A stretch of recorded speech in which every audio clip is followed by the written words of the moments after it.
The afternoon sun fell softly across Franklin Avenue, the kind of warm, peaceful light that made the city feel almost gentle. And that was exactly why the moment hit so hard, because peace has a way of breaking without warning. Elijah Carter, a 72-year-old black man with slow steps and a kind smile, was simply enjoying his daily walk. He carried nothing more dangerous than a folded newspaper and a small bag of groceries. People in the neighborhood knew him as the polite elder who always greeted strangers, always helped kids cross the street, always walked the same route home. But today, a patrol car rolled to a stop behind him. The door opened sharply, and Officer Daniel Huxley, a tall white officer with a tense jaw, stepped out fast, as if he had been waiting for something to erupt. "Hey, you there," he barked. Elijah turned slowly, surprised, unsure if the call was meant for him. But the glare in the officer's eyes made it obvious. "Show me your ID. Now." No greeting. No explanation. No reason. Elijah blinked, confused. "Officer, is something wrong?" His voice was soft, respectful, the tone of a man raised in a world where authority was to be answered steadily. But Huxley stepped closer. "Too close. Don't question me. When I say show ID, you show ID." Several pedestrians slowed their steps, sensing tension. Elijah opened his wallet carefully, hands trembling slightly from age, not fear. But before he could even pull the card out, the officer grabbed his wrist harshly. "Stop resisting," Huxley shouted, though Elijah wasn't resisting at all, only startled. The sudden pull made the elderly man lose balance. His grocery bag slipped from his hand. Apples rolled onto the pavement. Elijah stumbled backward, arms flailing in panic. Then came the moment that would be replayed across millions of screens. Officer Huxley shoved him hard to the ground. Elijah's back hit the concrete. His head struck next, painfully. His glasses snapped. The world spun. People gasped. A teenager filming whispered, "Bro, he didn't do anything."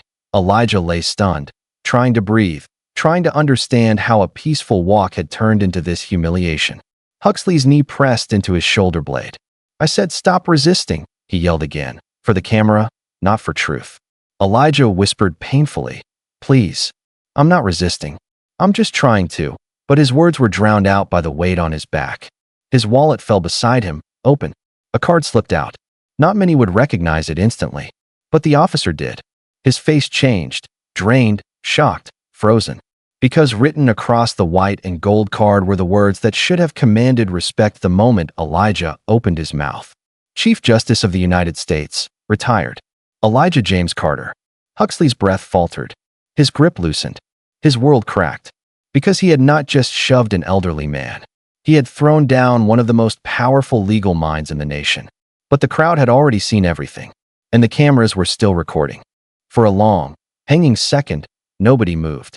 The officer was still crouched over Elijah, his hand frozen on the old man's wrist, his eyes locked on that small white card as if it were a weapon aimed at his career. One of the bystanders, a college kid with a backpack slung over one shoulder, whispered, "Wait, did that just say Chief Justice?" His live stream chat exploded with comments, hearts, angry faces. Someone zoomed in on the card. Someone else gasped out loud. The words on that credential were clear enough even on a shaky phone screen. Elijah felt the pressure lift from his back as Huxley abruptly stood, stumbling one step away as if he had been burned. For the first time, his voice did not sound commanding, it sounded small. "Yes, sir, I didn't realize." Elijah winced as he turned onto his side, then slowly onto his back, breathing through the pain. His head ached, his shoulder throbbed, but his dignity hurt more than anything. He looked up at the sky for a moment, then at the frightened faces leaning in above him. Young, old, black, white, Latino, Asian. All of them had just watched what happened. All of them knew there was no excuse. A middle-aged woman in scrubs pushed through the circle. "I'm a nurse," she said firmly. "Don't touch him again." She knelt beside Elijah, checking his pulse, speaking gently. "Sir, can you hear me? Can you tell me your name?" He nodded slowly. "Elijah Carter." Her eyes widened slightly. She had heard that name somewhere, but now was not the time to process it. "I'm calling an ambulance," she said, phone already at her ear. Huxley took a step forward, reflexively reaching for control. "Ma'am, I've got this." Everyone stepped back. Scenes under. Another officer, one who had just arrived, grabbed his arm. "Danny, don't." His eyes had flicked from the card on the ground to the phones pointed at them to Elijah's bloody glasses. He understood the gravity faster than Huxley did. "Body cams on," he muttered under his breath. "Yours too. Don't say another word you'll regret." Across the street, a young woman named Lila stood pressed against the bakery window, her phone trembling in her hands. Her live stream viewer count had just jumped from 40 to 400, then 4,000. Comments poured in faster than she could read. "He's a retired Chief Justice? OMG, this is insane. Tag the news now." Someone had already clipped the moment Elijah's card hit the pavement. Someone else had frozen the frame where the officer's face went pale. The ambulance siren grew louder, slicing through the tense silence. Elijah kept his eyes on the nurse. "I was just walking," he whispered, the words thick with disbelief. "I've been walking this same block for years." She gripped his hand. "I know," she said softly. "And they're all going to know what happened. You're not alone." Her voice carried just enough to reach the phones, the mics, the ears of thousands watching in real time. When the paramedics arrived, Huxley tried to stand at the edge of the scene, arms folded, jaw set, as if he still owned the moment. But his gaze kept darting to the ground where Elijah's wallet still lay open, the credential shining like a mirror held up to his actions. Another officer carefully picked it up and slipped it into an evidence bag, but the damage was already done. The world had seen enough. As they lifted Elijah onto the stretcher, he caught sight of one of the teens holding their phone high. Their eyes met briefly. There was fear in the boy's gaze, but also something else, determination. "Don't delete that," Elijah said quietly, surprising himself with the strength in his voice. "Whatever happens next, don't let them bury the truth." The teen swallowed hard and nodded. "Yes, sir," he replied, voice shaking but resolute. "It's already online." By the time the ambulance doors closed, the clip had started its journey. Shared, reposted, stitched, downloaded. A white cop shoving an elderly black man. A wallet. A card. A title. A system about to be exposed. And somewhere, in a newsroom not far away, a reporter's phone lit up with a notification that would change everything. The hospital room was quiet except for the soft beep of Elijah's heart monitor and the distant hum of rolling carts in the hall. He lay propped against white pillows, eyes half closed, trying to ignore the pulsing ache behind his right temple. Every small movement reminded him of the pavement, cold, hard, humiliating. But what hurt more was knowing how familiar this story was for so many others who never had cameras watching. A soft knock came at the door. A young reporter stepped in, slim, tired-eyed, carrying a notebook pressed tight to her chest. "Mr. Carter, my name is Naomi Reed. I'm with the Herald." Elijah opened his eyes fully, surprised. "You found me fast," he murmured. Naomi hesitated. "Sir, the video of your arrest has reached 2 million views in less than 3 hours." Elijah exhaled slowly, the number too large to feel real. "Millions," he repeated. "All for a walk down a street." Naomi stepped closer, lowering her voice. "People want answers. They want to know what happened. And more importantly, they want to know who you are." She placed her phone gently on the bedside table, screen facing him. It showed dozens of headlines flashing across the internet. Retired Chief Justice assaulted. Elderly man thrown to ground. Officer unaware of his identity. City demands explanation. Elijah stared at the screen, a swirl of memories rising. Courtrooms, arguments, opinions he had written with careful conviction. And yet none of those years had protected him from a shove that could have killed him. "The truth," Elijah said quietly, "is that I'm just an old man who got tired of staying inside." Naomi watched him for a long moment. "Sir, the department issued a statement claiming you were uncooperative." Elijah let out a soft, humorless laugh. "Uncooperative? I asked a question. That's all." Before Naomi could respond, the door pushed open again. A man in a suit stepped in, broad-shouldered, confident, his badge clipped to his belt. "Mr. Carter, I'm Deputy Chief Nolan," he said, voice polished. "I'm here to personally apologize on behalf of the department." Naomi stepped back, instantly alert. Nolan approached Elijah's bed. "This was an unfortunate misunderstanding. Officer Huxley believed you were acting suspiciously. We hope to resolve this quietly and respectfully." Elijah studied the man's face. Something about the tone, too practiced, too smooth. Quietly, he repeated, "Tell me, Would you be here if my card hadn't fallen out? Nolan's expression flickered, just for a second. Sir, we truly regret. I don't want regret, Elijah said, sharper now. I want honesty.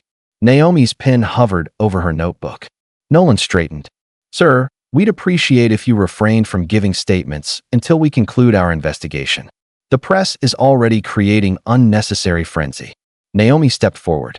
Deputy Chief, are you suggesting he stays silent? I'm suggesting, Nolan replied coolly, that premature comments could harm the fairness of the process. Elijah felt anger rise, slow, heavy, years-old anger he had buried while serving on the bench. Fairness? He said. Your officer threw me to the ground without cause. Your department suggested I resisted. And now you want silence. Nolan's jaw tightened. We only want what's best for the community. No, Elijah corrected softly. You want what's best for your reputation. The deputy chief stiffened, realizing his carefully crafted moment was unraveling.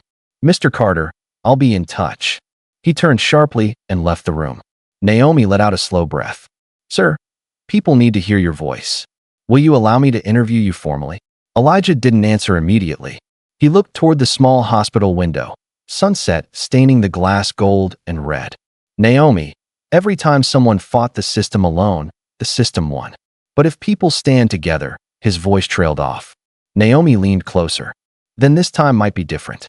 Elijah nodded slowly. But neither of them knew that outside the hospital, a black SUV with tinted windows had just pulled up, and two men in city-issued suits stepped out, holding folders marked Internal Affairs, Confidential. The machine was already moving, and it was coming straight for him. The next morning, sunlight seeped through the thin hospital curtains, warm but unable to soften the tension gathering around Elijah's room. A nurse entered quietly, checking his vitals with a sympathetic glance. But behind her came two men in crisp suits, cold, official, and carrying folders marked Internal Affairs. Mr. Carter, the taller one said, flashing a badge too quickly to read. We're here to take your statement. His voice was polite, but carried an edge that suggested this wasn't an earnest search for truth. This was damage control. Elijah sat up slowly. My attorney isn't present. I won't answer questions without her. The second man forced a smile. Sir, this is just routine. It's best to resolve things before media escalates them further.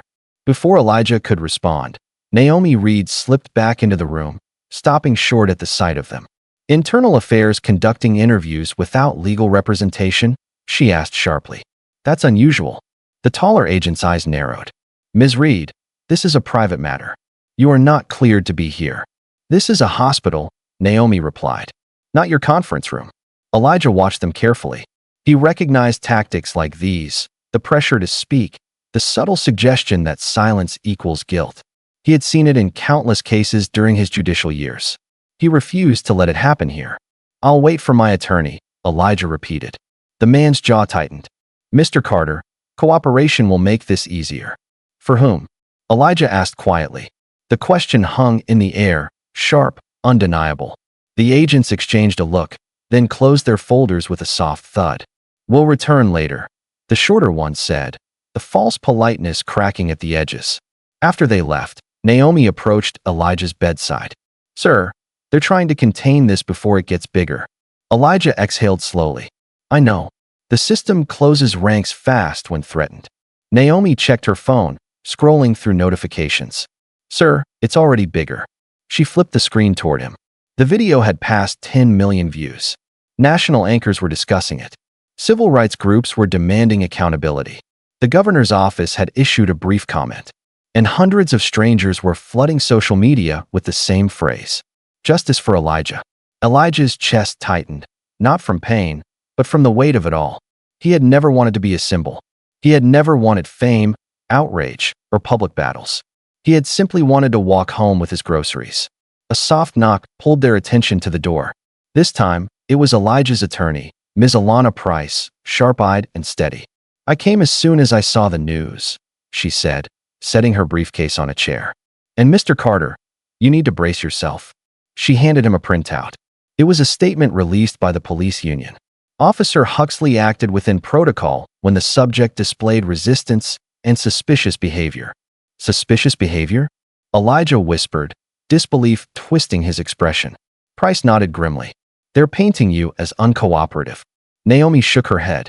The video clearly shows otherwise. Price sighed. Videos don't stop people from rewriting narratives. They've done it before. But this time, Elijah said, voice firming, I won't let them twist it. Before they could discuss further, Naomi's phone buzzed again, hard, insistent. She glanced at it, then her eyes widened. It's not just the union, she said slowly. A city council member is pushing a different story, claiming you lunged at the officer. Elijah let out a soft, pained laugh. A 72-year-old man lunged. That's the spin, Naomi said. Price stepped closer. Mr. Carter, you need to decide something important. Are you prepared to speak publicly? Because the longer you stay silent, the more their version spreads. Elijah stared at the wall for a long moment, remembering years in the courtroom, years believing justice could be reached through procedure and patience. But patience had not protected him on the sidewalk. I'll speak, Elijah finally said. Naomi smiled with relief. People will listen. But Price looked uneasy. Then we must do it carefully. The city won't stand still while you tell your story. As if on cue, a distant noise echoed from outside. A growing crowd, chanting, voices rising through the hospital windows. No justice, no peace. Protect the elders. Hold the badge accountable. Elijah closed his eyes, overwhelmed. This was no longer a simple incident. It had become a movement, and the storm was only beginning. The press conference was scheduled for noon, but by 11:15 the hospital courtyard was already overflowing with reporters, cameras, microphones, drone feeds, and a swelling crowd of supporters. Signs waved in the air, justice for Elijah, respect our elders, accountability now. The hum of voices formed a restless current, full of hope but also anger that had been building long before Elijah's fall. Inside the lobby, Elijah sat in a wheelchair, his attorney Ms. Price beside him, adjusting the microphone clipped to his collar. Naomi stood a few feet away, documenting everything. You ready? She asked softly. Elijah took a deep breath. Ready or not, it's time. He looked down at his hands, hands that had once signed opinions that shaped the nation. Now those same hands trembled, not from fear, but from the weight of what his voice might ignite. Security pushed open the glass doors, and sunlight spilled in. The crowd erupted into applause as Elijah was wheeled out. Dozens of phones rose instantly. Media lenses zoomed in. The sound of chanting softened into a hush. Elijah looked out at them, faces of every color and age, united not because he was a former Chief Justice, but because what happened to him had happened to too many others without witnesses. He began slowly, voice gentle but firm. I thank you all for being here. But I want to make something very clear. This story is not about titles, or positions, or power. It is about dignity. A ripple moved through the crowd. Elijah continued. On that sidewalk, the officer did not see a title. He saw a black man standing alone. He assumed guilt where there was none. And that assumption, unchecked, led to violence that could have ended my life. He paused as murmurs rose, anger tightening the air. This is not the first time such assumptions have harmed innocent people. Many of you standing here today know exactly what I mean. Some of you lived it yourselves. Some of you saw it happen to family members. Some of you lost people because of it. Naomi watched him closely. He wasn't just speaking. He was lifting the truth into the open where it could not be buried. But this time, Elijah said, eyes bright despite exhaustion, there was a camera. This time, witnesses refused to look away. This time, people stood together and said, enough. Cheers erupted, strong, unified. Before the noise died down, Ms. Price stepped forward. We will be filing a federal civil rights lawsuit. We will demand full release of all body cam data. And we will pursue charges for the false statements and fabricated accusations that emerged after the incident. Reporters shouted questions. Mr. Carter, how do you respond to the union's claims? Did you resist? Do you believe the department is covering up records? Will this affect national policing policy? But before Elijah could answer, a sudden commotion rippled through the back of the crowd. Voices rose. People turned. Naomi stood on her toes to see. A woman was pushing through, mid-50s, eyes red, clutching documents. Mr. Carter, she called. Please, please, I need you to hear me. Security tried to stop her, but Elijah raised a hand. Let her through. She reached the podium trembling. My name is Angela Morris, she said, voice cracking. Officer Huxley. He did the same thing to my son last year. But there were no cameras then. My boy spent a night in jail for resisting. He never resisted anything. We tried to file a complaint. They told us we had no evidence. The crowd went silent. Angela held up a worn envelope. I kept everything. The medical reports. The witness names. They told me to drop it. They scared us into silence. But after seeing what they did to you, I won't stay quiet anymore. Elijah felt something heavy settle in his chest, a familiar weight, but sharpened now by her trembling truth. One voice in the crowd shouted, "You're not alone." Another yelled, "There are more. Tell your stories." Soon, 3 other people stepped forward. Then 5 more. One young man raised his shirt slightly, revealing a scar along his ribs. Huxley did this. They said I matched a description. I was walking home from work. Miss Price exchanged a stunned glance with Naomi. The pattern was no longer whispers. It was standing inches from the microphone. Naomi began recording urgently, tears slipping down her cheek as she realized just how deep the harm ran. Elijah turned his wheelchair to face the survivors. "Thank you," he said softly. "Your courage means more than you know." Then he looked back at the reporters. "This," he said, "is why silence is never an option." But even as the crowd roared in agreement, a shadow formed near the courtyard's edge. Deputy Chief Nolan stood watching, from a distance, his expression tight, unreadable. Miss Price noticed him first. "They're worried," she whispered. "Your voice is changing the narrative." But Naomi saw something more troubling. Nolan wasn't alone. Behind him stood a man she recognized from a leaked city memo, a key figure tied to several buried complaints. Their presence wasn't accidental. The system was beginning to crack, and those who had built it were scrambling to hold it together. The city council chamber was packed wall to wall, every seat filled, every hallway crowded, every balcony lined with people leaning over the railing. News cameras perched like restless birds, waiting for the moment the fragile mask of authority would finally crack. The hearing had been called in response to the overwhelming public pressure, one Elijah had never intended to ignite, yet now he could not walk away from. Elijah entered slowly, wheeled in by Ms. Price, his posture steady despite the lingering bruise along his jaw. When people saw him, the entire chamber rose to its feet, not for the prestige he once carried, but for the courage he embodied now. Deputy Chief Nolan sat at the opposite table, jaw tight, hands locked together to hide the trembling. Beside him was Councilman Reeves, the same official who had pushed the lie that Elijah had lunged. Reeves avoided eye contact, flipping papers that meant nothing now. The council chair banged the gavel. "This hearing will determine whether formal charges of misconduct, cover-ups, and systemic abuse will be referred for federal action." A hush fell across the room. Ms. Price rose first. "We will present testimony from victims, evidence of false statements, and proof of coordinated efforts to silence complaints." She paused, letting the weight settle. "And we begin with the man whose courage brought the truth into the light, Mr. Elijah Carter." Elijah took a breath, steady but deep. "Thank you," he said, voice carrying across the wooden chamber. "I am here today not for revenge, but for restoration." The screens behind him lit up with the footage, slow motion, clear, irrefutable. The shove, the fall, the unnecessary force. A ripple of discomfort ran through the room as some council members flinched watching it again.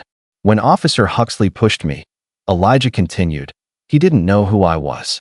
He saw a black man asking a question. That alone was enough for him to decide force was justified." He looked toward Nolan and Reeves. "But what happened after? That was no mistake. That was strategy. That was a machine doing what it had done for years, protecting itself." Angela Morris took the stand next, voice trembling but fierce. "My boy was only 17, she said. "He cried the whole night in that jail cell. And they told us nobody would believe us. Then came a young man with the rib scar. Then a grandmother. Then a shop owner. More voices. More pain. More truth. Each testimony built a wall of evidence too solid for the city to climb over." Nolan remained rigid, but Reeves's confidence eroded with each story. When Ms. Price submitted the hidden settlement records, 12 payouts, all sealed with NDAs, the crowd erupted. Reeves slammed his hand on the table. "These records should not be public," Ms. Price countered coldly. "They should never have existed in secret to begin with." Council murmurs turned tense. Some whispered. Some scribbled notes furiously. Others simply stared ahead, guilt on their faces. Finally, Nolan stood. We did what we had to do to protect our officers, he argued. These cases weren't proven. Elijah interrupted softly but firmly. They weren't allowed to be proven. Silence hit the room like a sudden wind. The council chair leaned forward. Deputy Chief, were you aware of the settlements? Nolan hesitated. It was handled at administrative levels. And the false statements made after Mr. Carter's incident. Nolan's throat bobbed. The union drafted them. I approved the release. Gasps. Reporters shot to their feet. Reeves buried his face in his papers, knowing the damage was irreversible. Ms. Price approached the council table. You have heard the evidence. You have seen the pattern. The question now is whether you will act, or whether you will be complicit. The council withdrew for deliberation. The room buzzed. Fear, hope, tension swirling like electricity. 23 minutes later, they returned. The chair read the decision slowly, each word dropping like a hammer. We refer all findings to federal authorities for prosecution. Officer Huxley, indicted. Deputy Chief Nolan, indicted. Councilman Reeves, removed pending investigation. All sealed settlements, voided. All prior complaints, reopened under federal oversight. The room erupted into cheers, tears, applause, shouts of relief. Naomi lowered her camera, wiping her eyes. Ms. Price squeezed Elijah's shoulder. Angela hugged her son tightly. The crowd chanted, "Justice, justice, justice." And Elijah, who had simply wanted a quiet walk that afternoon, closed his eyes and let gratitude wash through him. Not because the system had acted, but because the people had demanded it. As he was wheeled out of the chamber, hundreds reached out, touching his hand, thanking him, promising change. Elijah lifted his head, feeling the sunlight warm his face again. For the first time since the fall, he smiled, soft, proud, unbroken. Some injustices begin with one shove. But sometimes, justice begins with one voice.